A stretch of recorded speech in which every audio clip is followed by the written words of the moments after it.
Today, we're sitting down with celebrity personal trainer and fitness expert known for her innovative approach to fitness, Senada Greca.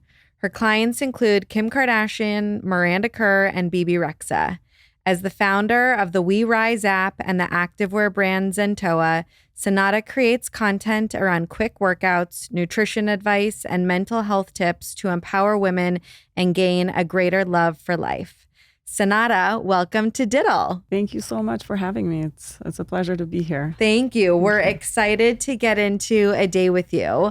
I'm sitting across from you and it's, what are we, maybe close to noon today. Mm-hmm. And my kind of thought, like my initial take on your day is that you must start very early being in the world of personal training and running a business.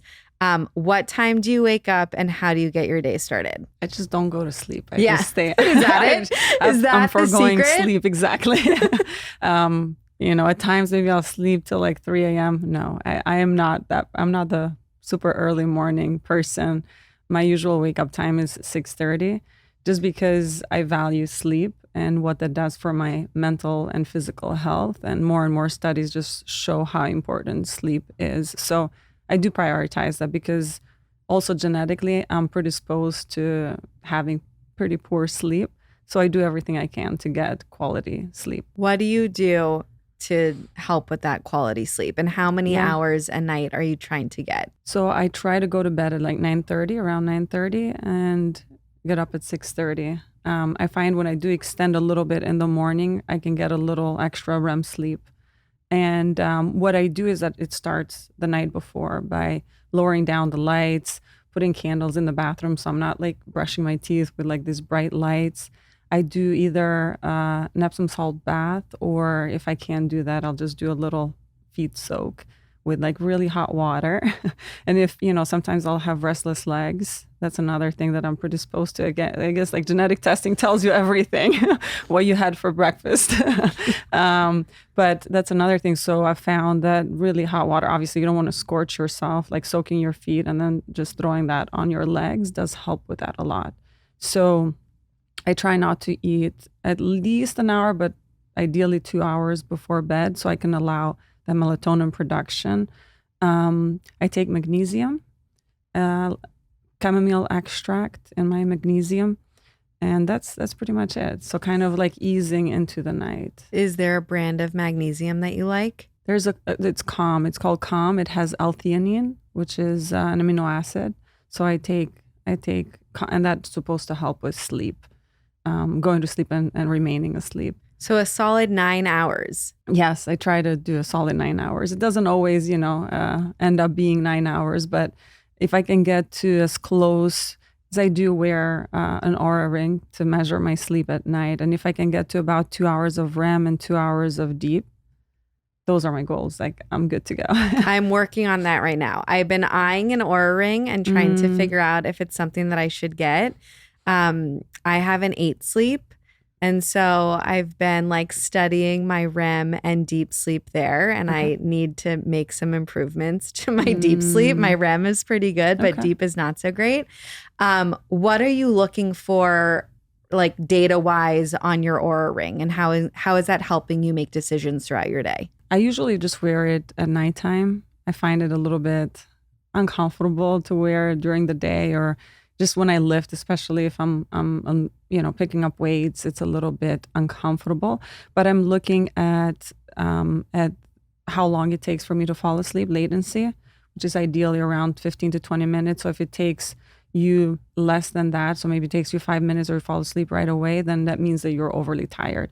Or if it's taking you 45 minutes to fall asleep, that means that you haven't had perhaps enough activity, or maybe you haven't.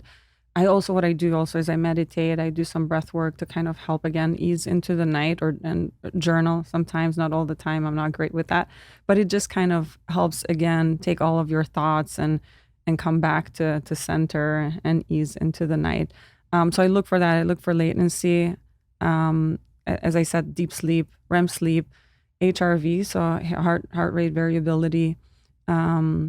What else do I look for in there? And movement to see how comfortable I was throughout the night. And then the next day I do adjust nutrition and working out. So if I've had a really bad night of sleep, I won't skip a workout because it's proven that working out, strength training can help outweigh some of the negatives that lack of sleep perhaps have brought on.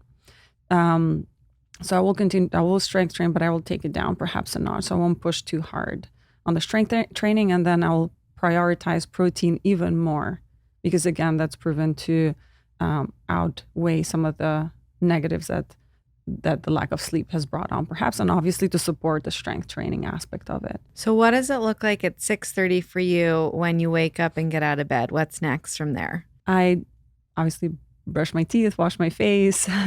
I go for a 10-minute walk with my dog, get some sunlight if I can. I know in Santa Monica sometimes it could be iffy on the sun aspect, but at least exposing myself to natural light for about 10 minutes. Sometimes I'll just jump on a trampoline for 10 minutes if like outdoors it's pretty crappy, but it's just incorporating some sort of movement. Before that, I should mention I drink a glass of water with electrolytes. 10-minute walk, 10-minute breath work and meditation. And within that 30 minutes of waking up, I try to consume at least 15 grams of protein, but ideally 30 grams of protein. And what do you reach for protein-wise? My go-to, like easy for me because it's not super filling and it feels light. And I'm not super hungry in the morning. A couple of cups of yogurt.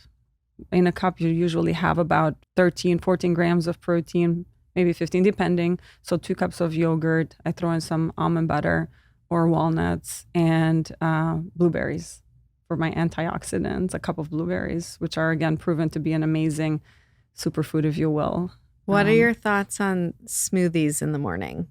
They're great. I like smoothies in the morning because the bioavailability, the ability of your body to absorb the nutrients is much better in a protein smoothie. And especially if you're going to work out, you'll need that nutrition right away. And especially with women, our cortisol levels, which is our stress hormone, peaks at about 30 minutes after waking up.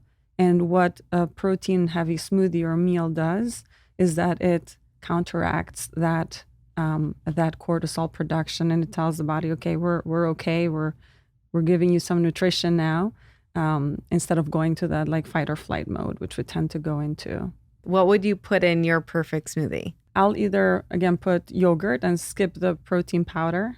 So if I'm putting yogurt, that usually has enough protein, but if I'm doing like an almond milk or an oat milk, then I'll add a protein powder to that.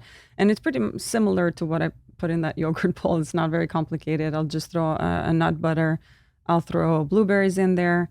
I won't throw banana because there are some studies that show that bananas will eliminate the antioxidant properties of blueberries. So usually you'll go to a store and find smoothies that have bananas and blueberries. It's like always. So try to separate those two. It's interesting enough, those two should not be consumed together. Interesting. Space them out. It's good for me. I don't like bananas. Okay, there you go. There you go. Go for blueberries. Are amazing. Yeah. And then, is there anything else that you're doing in the morning as we talk about cortisol spiking 30 minutes after you wake up? Is there anything that you're doing in the morning in addition to that protein and getting your body moving and some sunlight to help keep those cortisol levels lower or low? Meditating and breath work it's tremendous in helping with that. It's proven scientifically that it lowers that cortisol and it helps in the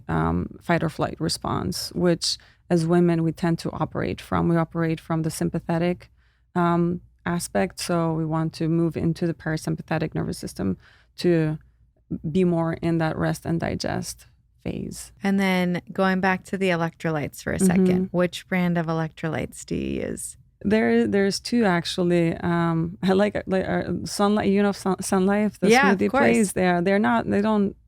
I don't think they deliver. It's more like the local stores, but also Perfect Amino by Body Health or Body Health. I love their electrolytes because it has amino acids as well in there, and I love the passion fruit flavor.